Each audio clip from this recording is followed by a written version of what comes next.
Bienvenue, je suis Delphine et je vous présente L'autruche et le colibri, le podcast de la consommation responsable française. Si vous souhaitez comprendre pourquoi consommer mieux et comment faire, vous êtes au bon endroit. Le 15 de chaque mois, je vous donne rendez-vous pour parler de gourdes, de lessive, de dentifrice et bien d'autres sujets de consommation de tous les jours. Et je vous propose des alternatives durables françaises. Vous écoutez l'épisode 27. Au départ, je voulais écrire un épisode sur les vacances green. Et puis les news sont tombées. Breaking news. L'eau potable d'un tiers des départements français est contaminée par des métabolites du chlorothalonil, un pesticide interdit depuis 2019. Le rassemblement contre la méga-bassine de Sainte-Soline dégénère. Nappe phréatique au plus bas. La carte des départements menacés par la sécheresse cet été 2023. Eh ben on est bien, Tintin. Ah oui, surtout, je me suis dit que l'eau était un sujet à part entière, un enjeu environnemental majeur sur Terre, l'eau potable en particulier. Parce que si 72% de la surface de la Terre est recouverte d'eau, eh bien seulement 2,8 du volume global est de l'eau douce. La crise de l'eau s'observe partout dans le monde. Une personne sur 4 est privée d'eau potable sur Terre. Le réchauffement climatique et l'augmentation des événements climatiques extrêmes tels que les sécheresses ou les inondations alimentent cette crise. En 2018, 3,6 milliards de personnes n'ont pas eu un accès suffisant à l'eau pendant au moins un mois. En 2050, elle serait plus de 5 milliards. Alors d'un côté, la demande augmente avec une croissance démographique importante. Entre 2020 et aujourd'hui, la population mondiale a été quasiment multipliée par 4 et logiquement, les besoins en eau potable ont aussi augmenté. Par contre, ils ont augmenté en plus grande proportion puisque nous consommons 6 fois plus d'eau qu'il y a un siècle. De l'autre côté, l'offre diminue avec des pénuries d'eau potable de plus en plus fréquentes. Dans la Corne de l'Afrique, 24 millions de personnes subissent de graves pénuries d'eau qui sont liées à la sécheresse. En parallèle, les catastrophes liées aux inondations ont pour conséquence la privation d'eau potable, mais aussi l'exposition des populations à des eaux insalubres et contaminées, qui sont vecteurs de maladies graves comme la typhoïde, rougeole, polio et des diarrhées. Et ces maladies peuvent être mortelles. Ouh là là, mais c'est loin de moi tout ça. Eh bien, détrompe-toi. En France aussi, on a et on va manquer d'eau. Fin août 2022, plus de 90 départements avaient dû prendre des mesures de restriction et près de 80 départements se trouvaient en état de crise. À cela s'ajoute le fait qu'il n'a pas assez plu cet hiver. On a même eu jusqu'à 32 jours sans pluie significative, et cela a laissé d'importantes séquelles pour les nappes phréatiques qui normalement se rechargent entre septembre et mars, mais aussi des séquelles pour les sols, parce que asséchés, en fait, ils ne sont plus capables de bien absorber l'eau. Résultat, on court vers la pénurie d'eau pour l'été prochain. La coupe est pleine. Bon, en tout cas, les nappes phréatiques sont vides. Le dernier état des lieux du Bureau de recherche géologique et minière révèle que 75% des nappes ne sont pas suffisamment rechargées. Une cinquantaine de départements sont menacés de manquer d'eau et pourraient être confrontés à une situation pire que l'été 2022. Ces nappes sont des réserves d'eau qui se trouvent sous la surface de la Terre, au-dessus d'une poche de terre imperméable.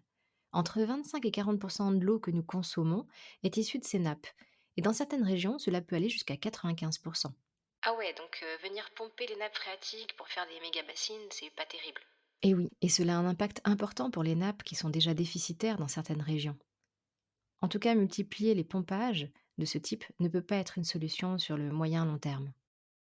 Alors ces nappes phréatiques subissent aussi des pollutions. La pollution agricole est la plus fréquente, et de nombreux engrais et pesticides ruissellent jusque dans les nappes via les eaux de pluie. C'est le cas du fameux chlorothalonil qui a été trouvé dans l'eau et qui a été utilisé depuis les années 70 et interdit en France depuis 2019 parce qu'il était suspecté d'être cancérigène. Selon l'Agence nationale de sécurité sanitaire de l'alimentation, de l'environnement et du travail, qui a mené ces contrôles, il est difficile aujourd'hui d'estimer, pour le moment, les éventuels risques encourus pour les personnes exposées. Quoi qu'il en soit, la pollution est là. La pollution des nappes, elle provient aussi des industries, avec des fuites d'ordures industrielles, la contamination des sols, les retombées atmosphériques des fumées. Et puis nous aussi, nous pouvons polluer la nappe si nous utilisons des produits nocifs pour l'environnement, pour jardiner par exemple. L'eau est au cœur de toutes nos activités, particulièrement pour l'agriculture et l'énergie. Sans eau, les cultures sont menacées, l'électricité et le chauffage aussi, et puis l'alimentation bien sûr et l'eau potable. Alors nous devons tous faire un effort pour éviter le pire. La bonne nouvelle, c'est que la prise de conscience, elle est réelle, elle est présente. Dans une étude de Kantar qui a été faite en 2022 pour le Centre d'information sur l'eau, à la question «Pensez-vous que l'eau soit une ressource limitée en France?» 76% des sondés répondent oui.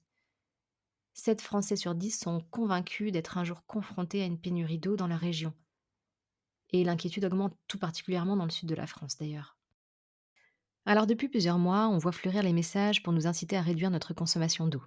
Après la sobriété énergétique, la sobriété hydrique? Pour certaines communes, l'eau du robinet a été coupée ou restreinte avec une limitation de la consommation d'eau. Peut-être reste la solution. Nous consommons 148-150 litres d'eau par jour et par personne en France. 93% de l'eau que nous utilisons à la maison est dédiée à l'hygiène corporelle et au nettoyage, donc le lavage du linge, de la vaisselle, la chasse d'eau, et 7% à l'alimentation. Finalement, sur 100%, seul 1% est destiné à être bu. Mais est-ce que faire pipi sous la douche suffira? Ce qui est absurde, c'est que finalement, pour tout cela, on utilise de l'eau potable. Alors, le président Macron a présenté fin mars 2022 son plan sur l'eau. Parmi ces mesures, en fait, on retrouve la réutilisation des eaux usées à hauteur de 10% d'ici 2030. Et actuellement, en fait, il y a moins de 1% des eaux usées en France qui sont réutilisées. En Espagne, en Italie, on est déjà à 15% et en Israël, on est même à 80%. Des projets de réutilisation sont déjà en cours. L'eau recyclée pourrait servir à nettoyer les voiries, les jardins, pourquoi pas tirer la chasse, plutôt que d'utiliser de l'eau potable, ce qui est le cas aujourd'hui. Dans les mesures, on retrouve aussi un investissement de 180 millions d'euros par an pour colmater les points de fuite d'eau en France. Parce qu'il faut savoir que près d'1 milliard de mètres cubes sont perdus chaque année, soit 20% de la production annuelle. Alors vous me voyez arriver, et bien sûr, nous aussi, nous pouvons agir de notre côté et sur les fuites en priorité. Un simple robinet qui fuit peut gaspiller jusqu'à 120 litres par jour. Une chasse d'eau, c'est 600 litres gaspillés. Des pertes d'eau et d'argent. Alors, petite astuce pour repérer les fuites d'eau, vous notez le chiffre de votre compteur d'eau avant d'aller vous coucher, et si ces chiffres sont différents le lendemain matin, sans que personne n'ait utilisé d'eau pendant la nuit, eh bien, c'est que vous avez une fuite. Reste plus qu'à la trouver maintenant. Pour économiser de l'eau, vous pouvez aussi installer des mousseurs sur les robinets et dans le pommeau de douche. Ils vont permettre de réduire le débit de 30 à 50%, tout en assurant une pression normale, optimale. Et puis bien sûr, privilégier les douches plutôt que les bains, et même, des douches froides. Je vous renvoie à un petit clin d'œil à l'épisode «La douche froide» pour ceux qui veulent en savoir plus. C'est l'épisode 7 du podcast. Pour tout ce qui est machine, ben, faites tourner vos lave-linges et lave-vaisselle remplis au maximum pour limiter leur fréquence et puis préférez des programmes éco, bien sûr, et évitez de prélaver. Si vous devez changer de machine, ben, référez-vous à l'étiquette énergie. Alors elle indique effectivement la consommation énergétique, mais aussi la consommation d'eau. Si vous avez un jardin, vous pouvez installer un récupérateur d'eau, de pluie, pour arroser le jardin sans gaspiller d'eau potable. Évitez de laver vous-même votre voiture et préférez un centre de lavage qui utilisera beaucoup moins d'eau. Le centre d'information sur l'eau met à disposition un simulateur de consommation qui vous permet d'évaluer en fait votre consommation et mesurer le poids de vos actions.